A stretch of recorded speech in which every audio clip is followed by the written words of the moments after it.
Hi there mga ka-rabbit farming, this is JC of Alpha Adventure. May panibago tayong episode patungkol sa ating pag-rabbit dito sa rabbitry section ng Alpha Adventure. Yan. So, ang gusto kong i-share sa inyo ngayon ay kung paano ba kami nagde-deworm or nagpupurga ng aming mga rabbit dito at tuwing kailan. Okay? So dito, kwento ko muna ang setup namin dito. Meron kaming 40 heads ng rabbit dito, mga breeder age na sila. Ang 30 sa mga yon ay does, mga babaeng rabbit, ang 10 ay bucks, lalaking rabbit. Ang average na timbang ng mga to ay nasa 2.3 kilograms kasi mga upgraded ito at karamihan, majority, significant majority. The significant majority is F-series na, F1, F2. Mas maraming F2 kaysa sa F1. Californian tsaka New Zealand. May ilang mga Lionhead. Okay? Pero crossbreed sila ng Lionhead at tsaka either ng New Zealand or Californian. So, most of them are, or actually not most of them, but this project is really intended to produce meat type rabbits. Kaya more on meat type kami kaysa sa fancy. Actually wala kami fancy dito. Okay? So kung meron man siyang lahing fancy, na crossbreed na siya sa isang meat type rabbit, Californian nga or New Zealand. So ngayon, tuwing kailan kami nagpupurga. Ako ang practice ko ganito. Bago ko sila i-breed, bago yung breeding season, kasi hindi naman kailangan hintayin mag-hit ang rabbit eh. Full year round pwede mong ipasampahan yan sa back. So pwede mong nasa sa atin bilang magra-rabbit ang control kung kailan natin sila i-breed or ipapakasta sa back. So ginagawa ko ay hindi ako nagpapakasta nga ng bandang katapusan ng November para maiwasan yung last week of December eh baka may mga anak. Ang problema kapag nag-New Year, firecrackers, hindi naman natin kontrolado yan kung masipag magpaputok ng firecrackers o fireworks ang mga kapitbahay. So iniiwasan na lang natin, tayo nag-a-adjust. So kaya ngayon, last week of December, ngayon during this time of recording, gusto ko malinis yung intestine nila. Malinis ang intestine bago sila i-breed. Kaya magde-deworm tayo. Okay? So, ganun ang ginagawa ko. Bago ko sila i-breed, dine-deworm. At yung unang pagde-deworm, uulitin after 2 weeks. Using the exact same dewormer, exact same ratio ng dilution ng water, tsaka nung dewormer na gamit. Okay? Ngayon, kailan ngayon ang next na pagde-deworm? Ang next na pagde-deworm ay bago sila ulit i-breed. Okay? Yung batch na yon. So, ngayon, which usually happens after 70 days. Okay, after 70 days kasi 30 days yung kanyang gestation or pagbubuntis, and then 30 days yung weaning, not weaning but yung lactation niya, pagpapadede, kindling, no? And then 10 days na pahinga. So 70 day cycle. So sa loob ng isang taon, if we're going to follow the 70-day cycle, manganganak sila, 5 beses tayo magbe-breed at least. 5 times in a year. So 5 times din tayo nagpupurga. Okay? Ngayon, yung pangpurgang gamit ko ay itong ivermectin. Ivermectin or ivermectin. Let's just double check kung paano pinopronounce yun, but this is it. I'm not promoting this one, hindi sponsored ang video na to, no? Pero ivermectin, agmectin 0.3% ang gamit. Ngayon, ito pala gusto ko share sa inyo.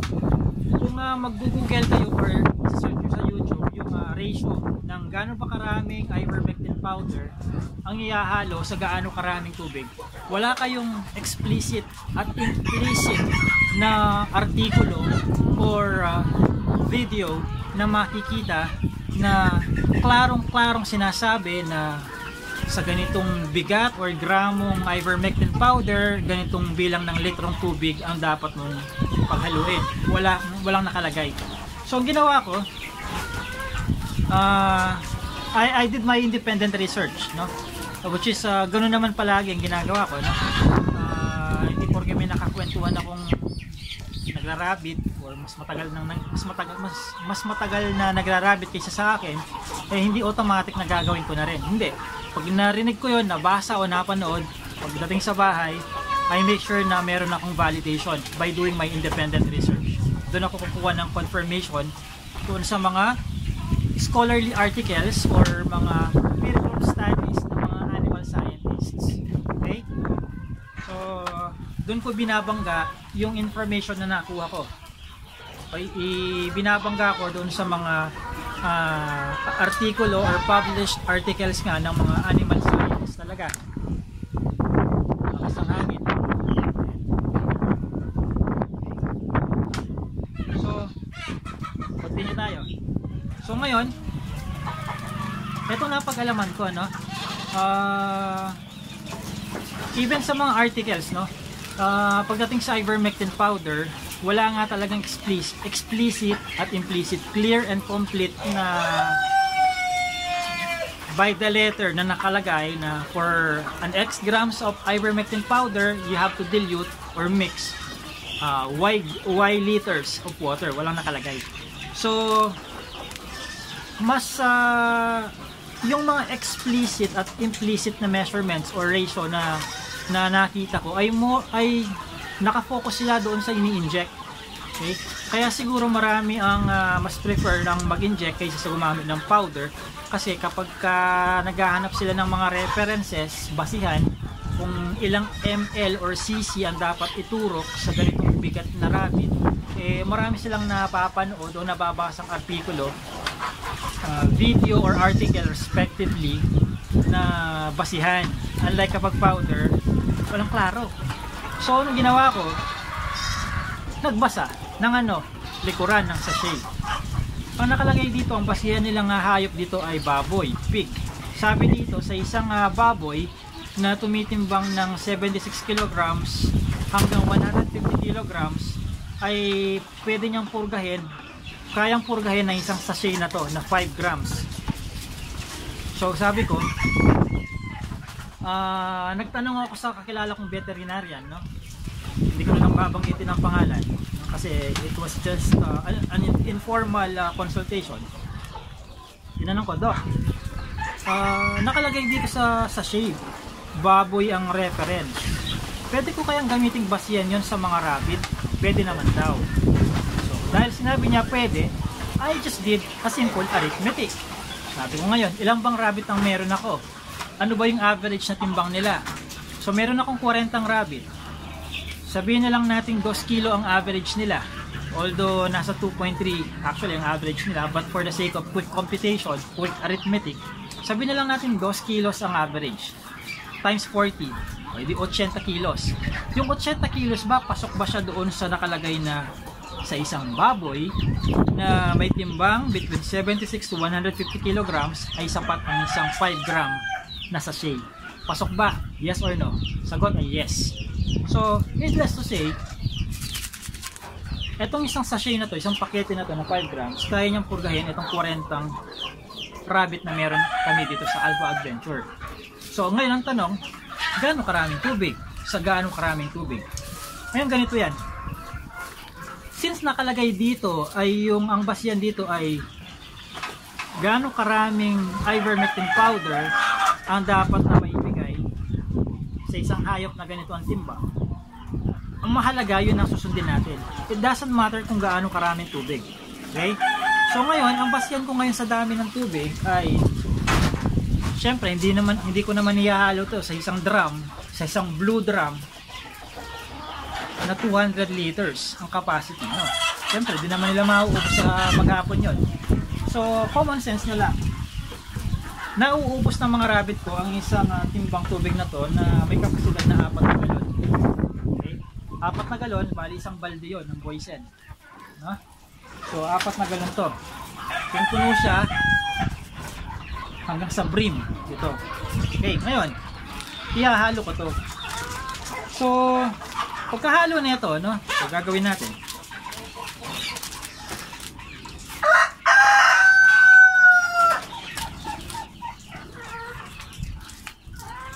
okay, let me see kung tingin makalitaw po sa camera. Ayan. Lapit lang natin.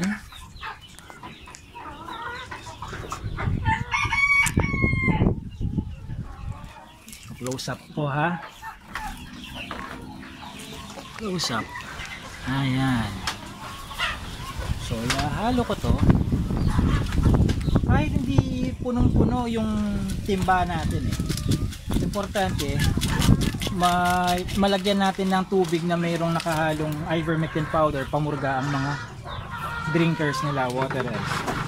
Etong PVC pipe na nakikita nyo, ang tanging purpose lang nito sa farm ay panghalo. Hindi yung braso, kamay o daliri ang pinanghahalo namin dito. Dapat ganito. Nang sa gayon, kung may contaminant mang nakadikit sa aming balat, ay hindi may sasama sa tubig. Isipin mo yun, kung marumi ang braso mo, hindi buong lahat ng dumi sa braso mo ilagay mo sa inumin nila. Ngayon, siguraduhin natin na na-dissolve yung powder, no? Durog-durog. Mararamdaman mo naman kung nadurog yun eh, sa panghalo mo. Wala na siya magaspang wala ka na magaspang na nararamdaman kapag hinalo mo. Tama, makikita mo naman eh. Okay? Ayan. Mamaya isasabit natin sa taas ito.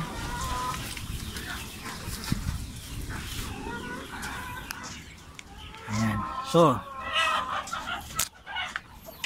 lalagyan natin ngayon, i-refill natin itong kanilang mga inumin. Actually, nalinisan na to ng caretaker kanina, na binabrush ito everyday itong mga clay pots nila.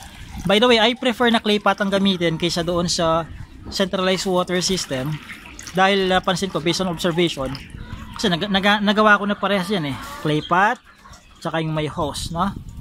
May nipple, nagawa ko na parehas yon. Sa observation ko, mas maraming naiinom ang mga rabbit ko kapag clay pot. Kasi doon sa centralized watering system,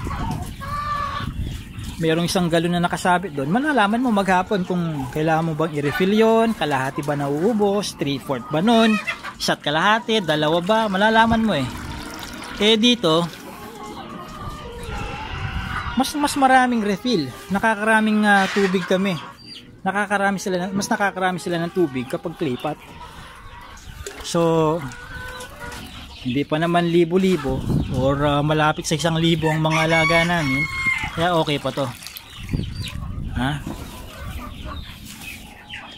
Kapag medyo patawid na kami sa 800 piraso, doon natin ipapatrabaho sa R&D, Research and Development Department ng Alpha Adventure, yung anong pwedeng gawin para ma-sustain yung na-observe namin mas marami silang naiinom kapag clay pots kaysa sa centralized water system, kung ibabalik sila sa centralized watering system. Ayan. Tapos yung mga nandito sa cage, mga back yan, bibigyan din natin mamaya, no? Bibigyan natin, i-refill natin yan. So itong mga purong tubig na yan, tatanggalin natin, ipapalitan natin nung tubig nila na may ivermectin. Ayan. So I hope may napulot kayo, no? Sana ito yung video na matagal nyo nang hinahanap para dun sa sagot sa katanungan nyo na, balik muna ako sa harap ng camera. Sana ito yung sagot dun sa matagal na ninyong tanong na hindi nyo mahanapan ng explicit at implicit na sagot na gaano karaming ivermectin powder ang papainom kada rabbit. So pwede nyo just do the math, no? 40 heads ito, yun nga, sa shade. Basahin lang yung nasa likuran, kiluhin ninyo ang mga rabbit niyo, sum it up, ano ang total nilang bigat. Nakalagay naman dito yun, no? Kung dalawang baboy na tumitimbang ng 51 to 75 kilograms, dalawang baboy na may total na timbang na 51 to 75 kilograms each, no? Each pwede ang isang sachet. Pero kung isang baboy lang na may bigat na 76 to 150 kilograms, isa lang din. So, timbangin nyo lahat ng rabbit ninyo and then tingnan nyo kung saan siya pasok na range. Okay? Para malaman kung ang isang sachet ba ay po pwede sa lahat ng rabbit nyo or kalahati lang ba, 2.5 grams, 2 grams lang ba, 3 grams, 4 grams, 1 gram. Just do the arithmetic. Okay? So, yun. So, paano halimbawa, no? Bigyan ko lang kayo ng sample. Paano kung 20 lang ang rabbit ko dito? 20 lang sila at tumitimbang ng sabihin nating 2 kilo pa rin. Eh kapag ka ganun, ang total nilang timbang bigat ay 20 grams. So kapag 20 grams, saan siya pasok? O kalahati. Kasi nga, yung 40 grams, ano? Yung 80 grams, base sa arithmetic ko kanina, 80 grams, pasok siya dun sa isang sachet, kaya niyang purgahin yung 40. Okay? Eh kalahati na lang sila. Eh bigawin natin 2.5 grams. 20 grams, 40 grams, 40 kilograms ang total nilang bigat ng 20. Kunyari 20 lang sila. 40 kilograms. Pwede kalahati ng 5 grams, 2.5 grams. Kalahati nito na. Okay? So, yun. I recommend na i-consulta nyo rin. Humingi ng second opinion, third opinion, fourth opinion sa mga kakilala ninyong, or maging hindi kakilala na pero dapat yung mga pinagkakatiwalaan nyo lang, no, na veterinarians. So, pa-double check nyo kung tama ba yung ginagawa ko. Okay? Although nagtanong na rin ako sa kakilala kong veterinarian, so I can also follow daw yung nakalagay dito. Kahit na baboy ang nakalagay, pig at hindi rabbit yung word. Okay? So, yun lang. And uulitin ko to after 2 weeks. Same procedure, after 2 weeks uulitin. And then, by the second week of January, magbe-breed na kami ng rabbit. By the way, before sila pasampahan, iba-vitamins muna sila. Vitamins sa mga dose, natural, tsaka yung mga back, of course. Okay. After nun, before the end of the second week of January 2022, breeding time na para sa kanila. So, that's another episode. Paano kami nagbi-breed. Okay? So, kung may tanong, comment lang kayo. Bisitahin nyo na rin ang aming website at www.alphaadventure.com, and pwede nyo rin bisitahin ang aming mga social media channels, Facebook page, Instagram, TikTok, YouTube channel. Hanapin lang ang Alpha Adventure.